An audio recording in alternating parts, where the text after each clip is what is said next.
Bonjour à tous et bienvenue à Objectif 2018. Aujourd'hui, je reçois M. Paul Vachon, préfet de la MRC des Appalaches.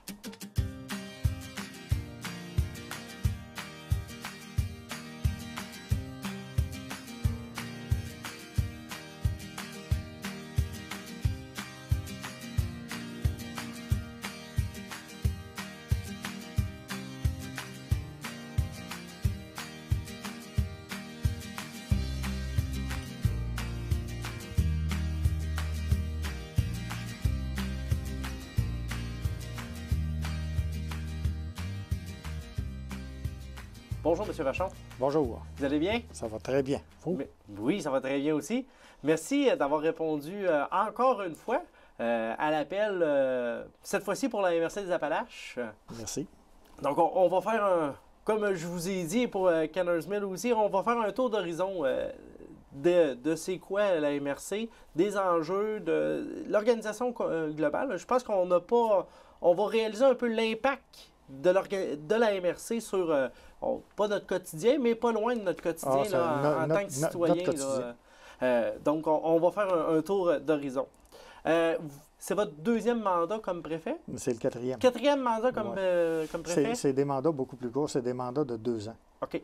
Alors, c'est le troisième ou quatrième, en tout cas, c'est dans ces eaux-là. Donc, on est à la fin du quatrième mandat, là, si on le veut. Oui. En tout cas.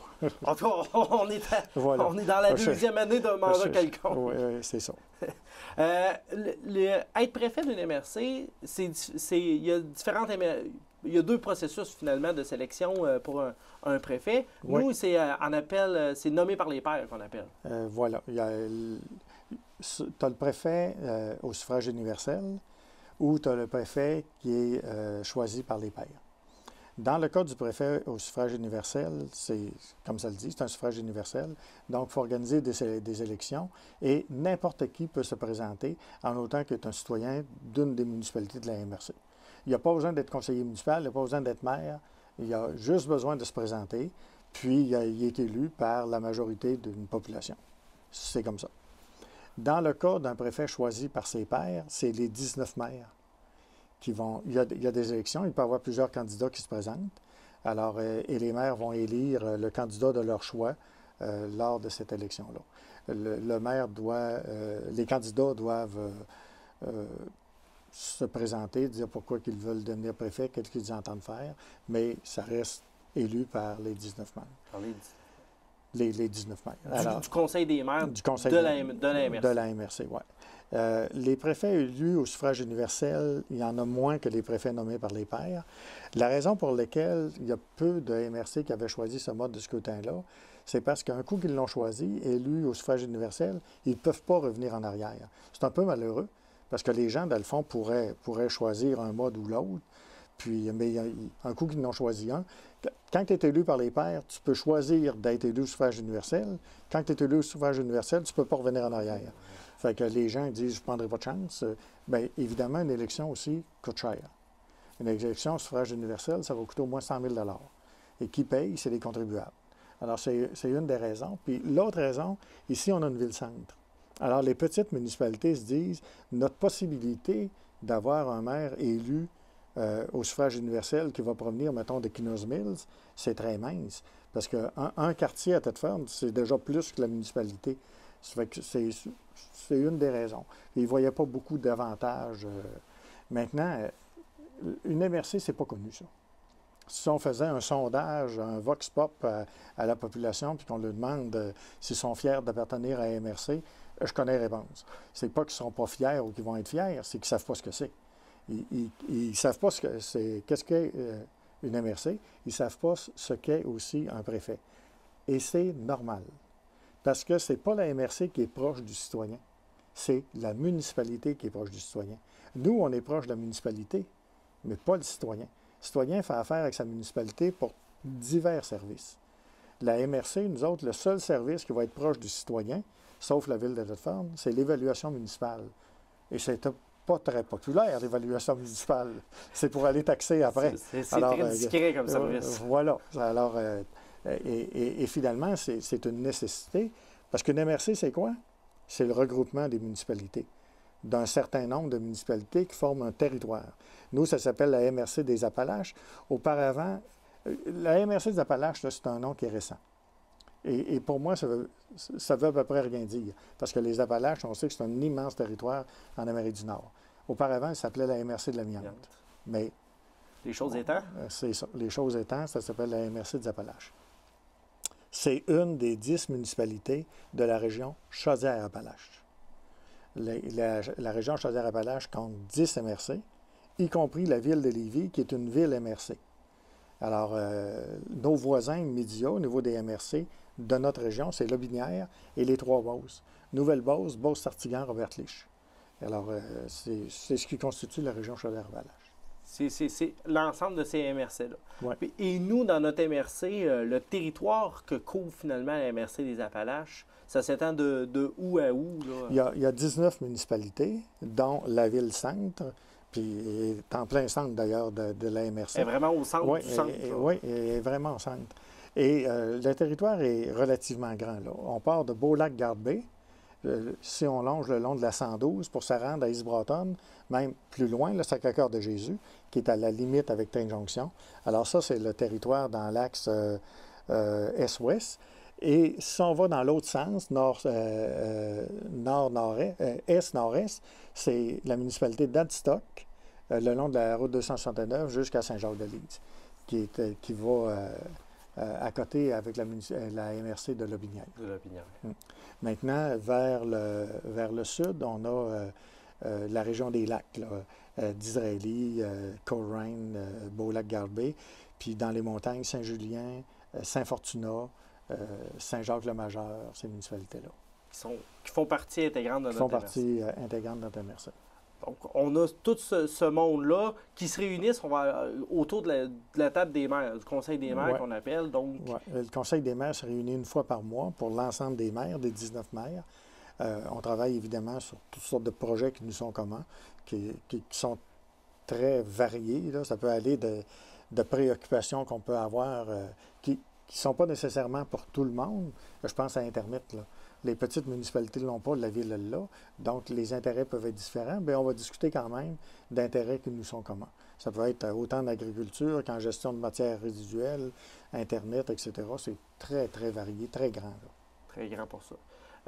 On a un mode de proportion des votes, si on veut, à table des maires. Sans rentrer dans le trop de théorique, peut-être avec un exemple, là, mais peut-être pour démontrer un peu l'enjeu, pas l'enjeu, mais un peu la façon que ça se passe. Le mode de fonctionnement. Le mode de fonctionnement. Qui est très différent. Exact. Je vais vous prendre 2 exemples. Dans Lotbinière, il n'y a pas de grosse ville. Dans l'ensemble de la MRC de Lotbinière, il n'y a pas de grosse ville. La plus grosse, peut-être Saint-Gilles, là, mais ce n'est pas des grosses villes de 20 000 habitants comme on retrouve à Thetford ou à Saint-Georges. Donc, dans Lotbinière, c'est un membre, un vote. Là, tandis qu'ici, à Thetford, lorsqu'on arrive avec une population, comme Saint-Georges-de-Beauce d'ailleurs, Robert-Lich puis la MRC des Appalaches ont la même structure. Quand tu arrives avec une ville-centre qui a la moitié de la population et plus, bien, le maire a 8 votes, plus la double majorité. Ce qui fait qu'il n'y a pas la même écoute que les autres, là, parce qu'il y a un vote prépondérant, si on veut, là, à l'intérieur du groupe des maires. Donc, il faut discuter plus souvent, plus longtemps. Il faut convaincre. Mais on a une belle collaboration. La ville-centre n'est pas nécessairement... Ça peut être un avantage aussi. C'est pas juste une foule d'inconvénients. Là. Il y a des inconvénients qui sont reliés à ça. C'est clair, c'est sûr. Mais il y a des places où c'est pire. Rimouski, par exemple, est entouré de quelques municipalités. Je pense que c'est 6 ou 7. Mais Rimouski est tellement importante par rapport aux petits villages qu'il y a autour, c'est qu'il n'y a aucune discussion. Dans le sens, Rimouski décide, puis c'est terminé. C'est pas notre cas. Notre cas, nous, on doit discuter des problématiques puis travailler ensemble. Parce que oui, on a un pôle économique et social, on va dire, très fort au centre, mais il y a quand même d'autres pôles assez importants aussi en périphérie, donc on se doit de discuter de ça. On comprend que la dépendance des villages au niveau de la ville-centre est importante. Tous les services sont là. Mais on comprend aussi qu'il y a de la moitié de la population qui est importante, ne serait-ce qu'au niveau de la clientèle pour les commerces qu'on a à Thetford. On n'a pas intérêt à se chicaner, puis à se bouder, puis à aller travailler dans d'autres régions, consommer dans d'autres régions. On a intérêt à bâtir ensemble notre région. Et c'est important, ça. Et c'est très important, oui. Donc, la MRC regroupe ces 19-là, et vous, en tant que préfet, vous siégez à la TREMCA. Oui. Donc, la table régionale des élus municipaux de Chaudière-Appalaches. Chaudière-Appalaches, oui. J'en suis le vice-président de cette table-là. Auparavant, il y avait la conférence régionale des élus qui s'appelait la CRE, qui a été abolie par le gouvernement libéral il y a quelques années. À mon avis, là, puis je le pense profondément, ça a été une catastrophe. Parce que c'est des CRE qui servaient à financer notamment les organisations communautaires, surtout, puis des projets structurants pour les régions. En abandonnant ces structures-là, puis on fait la même chose au niveau des CLD. Nous, ça s'appelle la SDE, la Société de développement économique, avec une coupure de financement de 60 %. Bien, ils ont comme étouffé le développement économique des régions et il a fallu se prendre en main. Il y a eu d'autres programmes qui sont arrivés après, mais ces programmes-là ne compensent pas les montants qui pouvaient être alloués au CRE. Par le critère d'admissibilité. Entre autres, les critères d'admissibilité, le montant aussi qui était à l'intérieur des enveloppes est différent. Là. Et probablement aussi la façon de gérer, cette chose-là. Donc, les régions ont souffert de l'administration précédente. Oui. Donc maintenant, la TREMCA a beaucoup moins de pouvoir au point de vue monétaire. Oui, elle n'en a pas. En fait, elle n'en a pas. Cependant, il y a des programmes qui sont arrivés comme le phare, qui est le Fonds d'aide au développement, au rayonnement des régions, ou le FDD, qui est le Fonds de développement des territoires. Eux autres qui sont gérés par les MRC, le FDT. Le phare, il est géré par la TREMCA et avec en collaboration le ministère des Affaires municipales. Et ça permet de financer quelques projets. Mais là encore, les besoins sont beaucoup plus grands que l'enveloppe. Donc, il faut prioriser. Puis quand on priorise, bien, généralement, il y a des gens déçus au travers de ça. Et on peut comprendre que si je prends la TREMCA, bien, la MRC de Lillet, qui est une des MRC le plus éloignées, avec celle des Appalaches, bien, ça ne veut pas dire nécessairement qu'on a les mêmes intérêts, parce que Lillet, ça commence à être loin, là. Puis ils sont le long du fleuve. La réalité n'est pas la même. La réalité est très différente, alors que nous, on souffre encore de l'économie de l'amiante qui s'est effondrée. Alors, on travaille sur des fonds de diversification, des choses comme ça. Et c'est difficile d'harmoniser des projets qui pourraient intéresser 3 ou 4 MRC. Ça va intéresser surtout des municipalités, des MRC voisines, mais il faut faire de la gymnastique pour faire ça. Là. Ça prend beaucoup de discussions, d'influence. On peut avoir des projets qui nous sont communs. Le meilleur exemple, c'est Internet, le déploiement de la fibre optique, par exemple. Qu'on soit dans une municipalité, mettons à Saint-Jean-de-Brébeuf ou à Saint-Jean-Port-Joli, ils vivent la même situation. Le déploiement de l'Internet haute vitesse en région, là, il est inexistant à certains endroits. C'est comme un gruyère. Les grandes villes sont bien dotées. Par exemple, ici à Thetford Mines, on a ce qu'il faut. Et d'Israëli, là également. East Broughton également. Mais c'est comme un gruyère. Le reste, elle ne l'a pas.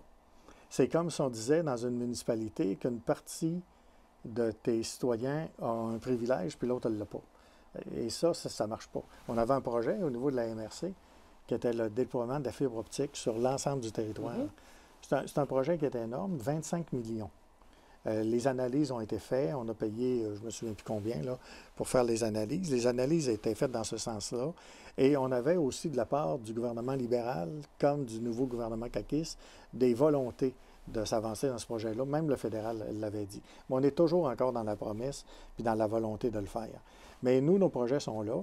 Évidemment, le fait aussi qu'on est dans notre MRC comme un gruyère, c'est-à-dire que la ville de Thetford n'embarquera pas, ils sont déjà branchés.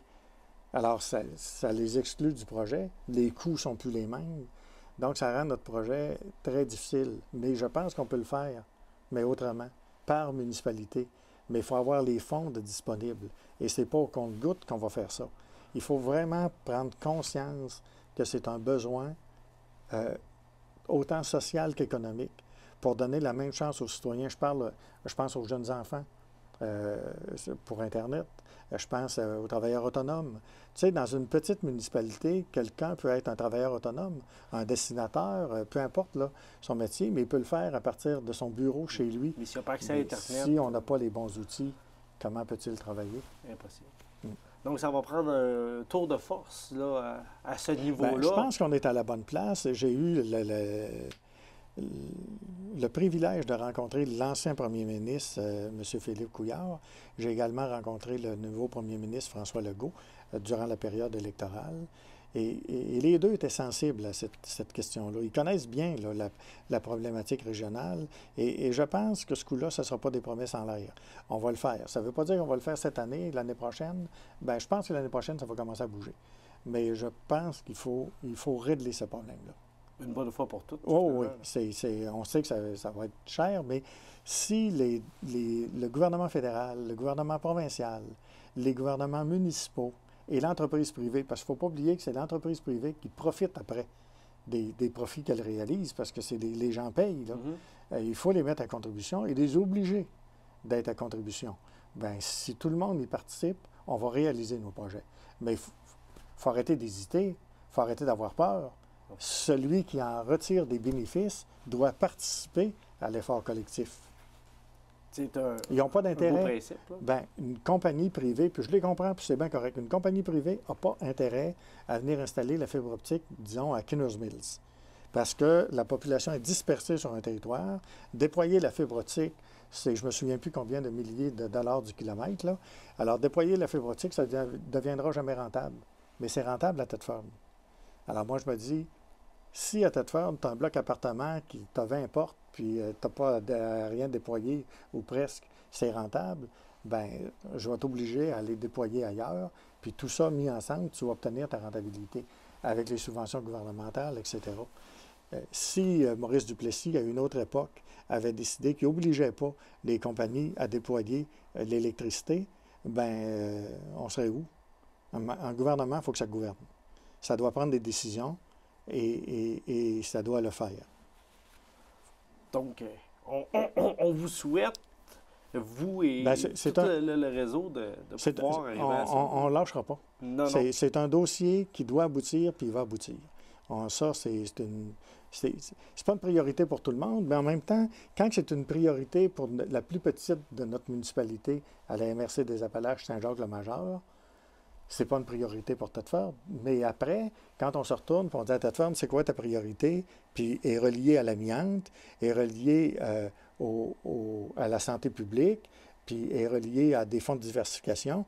Bien, comme préfet, puis comme MRC, on est là aussi pour dire j'appuie les projets de ma ville-centre, c'est important, comme je vais appuyer le projet de la petite municipalité parce que c'est important pour elle. Et tout le monde va en bénéficier. C'est ce qui est important aussi, de pouvoir rallier tous les enjeux de tout le monde, puis d'en faire une priorité au fur et à mesure. Absolument, oui. D'autres zones de responsabilité de la MRC, là, c'est au point de vue économique. Donc... Bien, la MRC, de par la loi, a la responsabilité du développement économique de sa région. On n'en entend pas parler. Pourquoi? Parce que la MRC a tout simplement confié au CLD, la SDE, Société de développement économique, le volet de développement économique. On comprend que ce n'est pas les maires qui sont les mieux placés. Les maires sont bien placés pour vouloir développer économiquement leur région. Mais ils ne sont pas toujours les mieux placés. Ce n'est pas tous des économistes, ce n'est pas tous des professionnels de ça. Les maires ont un travail politique à faire. Alors, on a confié, nous autres, le développement économique, le CLD. Notre développement économique, on l'a confié au CLD. Et il s'en charge très, très bien. Il s'en charge très, très bien. En même temps, vous avez aussi un enjeu, une responsabilité sur l'aménagement du territoire. Oui. Juste avant, parce qu'on parlait de développement économique. Oui. Dans le développement économique, nous, on considère que le développement touristique fait partie du développement économique. C'est la raison pour laquelle on a fusionné l'Office de tourisme avec le CLD, pour que ces gens-là travaillent ensemble. Parce que nous autres, on se dit, il ne peut pas y avoir de développement économique s'il n'y a pas de développement touristique. Les deux sont étroitement liés. Faire venir des gens, le Centre des congrès, c'est un bel exemple. Puis avoir fait venir aussi la Cache du domaine dans la région, puis tout ça, c'est du développement économique, mais c'est également du développement touristique. Le Mont Antioch, les trois monts, la marina d'Israélie, KB3, c'est du tourisme, mais c'est de l'économie également. La frontière est mince, alors pourquoi pas travailler ensemble? Bien, en fait, ça prend des entreprises touristiques pour faire du tourisme, d'où le lien entre les deux, je suppose. Ouais. Puis pour l'ensemble des autres dossiers, écoutez, on passe de l'agriculture. Ce matin, j'avais une réunion concernant les normes pour l'installation de porcheries. Alors, on parle d'Internet, on parle d'agriculture, on parle de développement économique en général. C'est très, très vaste. Gestion résiduelle aussi. Gestion des matières résiduelles, c'est notre responsabilité. C'est la responsabilité des municipalités, mais nous, on a le dossier général, si vous voulez. Dossier général aussi des sécurités incendies que vous devez encadrer. Oui, absolument. Puis ensuite de ça, c'est les municipalités qui le font sur leur territoire. Nous, on va faire ce qu'on appelle le schéma d'aménagement pour l'organisation physique du territoire. On va établir les règles. On va faire la même chose avec le service d'incendie, les cours d'eau, etc. Là. Une belle réussite aussi que la MRC a eue, c'est le déploiement du gaz naturel sur, on va dire, presque l'ensemble du territoire. Oui, bien, il y a eu 2 phases là-dedans. La première phase, elle s'est faite il y a plusieurs années pour amener le gaz naturel à Thetford Mines. Maintenant, on avait une problématique avec Adstock et la boulangerie Saint-Méthode. On avait le gaz naturel, l'arrivée du gaz naturel fait épargner, surtout à des entreprises qui sont énergivores, et énormément de coûts d'opération. Alors, c'était très important d'emmener le gaz naturel là. Alors, on a travaillé le dossier avec le CLD et finalement, on a obtenu l'autorisation pour emmener le gaz naturel. C'est un gros projet. Là. Il a fallu aller le chercher dans notre fonds de diversification qu'on avait, une grande partie. Fait qu'on l'a emmené vers Adstock. En passant, évidemment, on a branché le parc industriel à Sainte-Clotilde. Et à partir de là, il s'en va vers la Beauce à Saint-Éphrem. Alors, c'est un beau projet. Puis, une partie aussi, il y a un embranchement qui s'en va vers l'aéroport pour desservir les entreprises qui sont le long du chemin d'aéroport, puis jusqu'à Black Lake. Et il s'arrête là. Donc, dans des projets futurs, ce serait le secteur, on va plus sud là, de la MRC. Le secteur sud va développer, il est en train de le faire d'ailleurs, il y a un beau projet de piste cyclable à partir de l'ancienne voie ferrée pour développer une piste cyclable longue route là, entre Sherbrooke et Coleraine, ce qui est très intéressant. Tandis que nous, le secteur nord, on prend une voie différente. On ne veut pas, par exemple, que la voie ferrée devienne une piste cyclable. On veut même réhabiliter le train. C'est pas tout le monde qui va être... on se souvient de Bécantic, on peut avoir peur un peu, mais pour nous, c'est vraiment pour le transport éventuel des résidus, si on pouvait les exploiter pour le magnésium ou les engrais. L'entreprise Dundee est en train de travailler sur un projet pilote et le train serait la réponse écologique au niveau du transport. On en est où dans ce projet-là? On est encore aux énoncés, là, aux études, aux premières études. Oui, je crois avoir vu dernièrement là, pour les études pour le pont à Vallée-Jonction. Oui, c'est réglé ça. La pression là, s'en vient beaucoup plus forte chez nous. Là.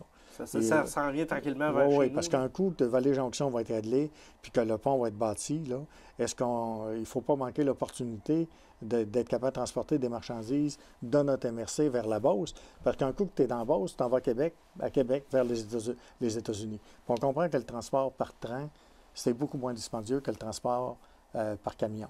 Maintenant, il faut avoir le tonnage, il faut avoir la capacité de rentabiliser la ligne. En fait, que le transporteur, lui, c'est ça. Tire son épingle. Il y a plusieurs projets. Hein. On voit que ça bouge beaucoup. Pour une MRC là, qui a vu son économie primaire s'effondrer, là, c'est très bien. C'est dynamique. On est fiers de voir cette diversité. Tout à fait. Un autre point que j'aimerais qu'on aborde, c'est un peu l'envers, pas l'envers, mais en fait, ce qu'on voit peut-être moins de la MRC, c'est tout le remboursement de taxes qu'elle vient faire dans plusieurs municipalités. Oui, on appelle ça, oui. Effectivement. Lorsque une MRC, une municipalité, par exemple, a sur son territoire une entreprise qui est considérée comme étant régionale, la municipalité perd les taxes que cette entreprise-là pourrait payer. Par exemple, Récupération Frontenac, ça en est une. Le musée minéralogique et minier, ça en est une autre. Alors, ce que la MRC fait, c'est qu'elle rembourse à la ville les taxes que la ville perd à cause que cette entreprise-là est sur son territoire. Alors, pour le musée, je pense que c'est 25 000. Je ne me souviens plus des chiffres, là, mais si ma mémoire est bonne, il me semble que la MRC remet aux différentes municipalités qui ont ce type d'entreprise-là chez eux autour de 1 200 000, quelque chose comme ça, par année.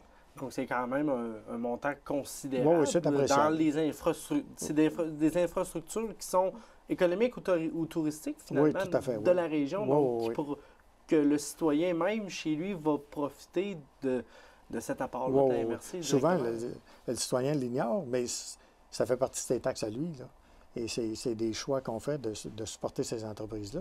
Puis, écoute, on en est tellement fiers. Récupération Frontenac, là, ça nous rend de grands services. Non seulement c'est une entreprise dont on est fier par le service qu'elle rend au niveau écologique, mais c'est une entreprise d'économie sociale qui fait travailler des gens, puis ça leur apporte une fierté aussi à eux. C'est un fleuron extraordinaire. Il nous reste, je vais dire, quelques secondes. Là, le temps file. Avez-vous un mot de la fin en tant que préfet de la MRC pour nos auditeurs? Ben moi, je pense c'est de continuer à travailler ensemble pour le développement de toutes nos municipalités dans notre territoire.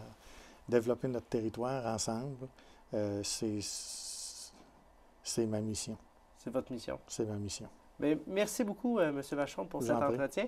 Et je vous annonce qu'on va sûrement vous réinviter parce que je pense qu'on n'a pas fini de parler tous des projets de la MRC parce que ça bouge beaucoup. Oui, puis les projets qu'on a maintenant, c'est pas ceux qu'on aura dans 6 mois. Exact. Merci. Au revoir. Merci à vous également d'avoir été des nôtres. À une prochaine pour Objectif 2018.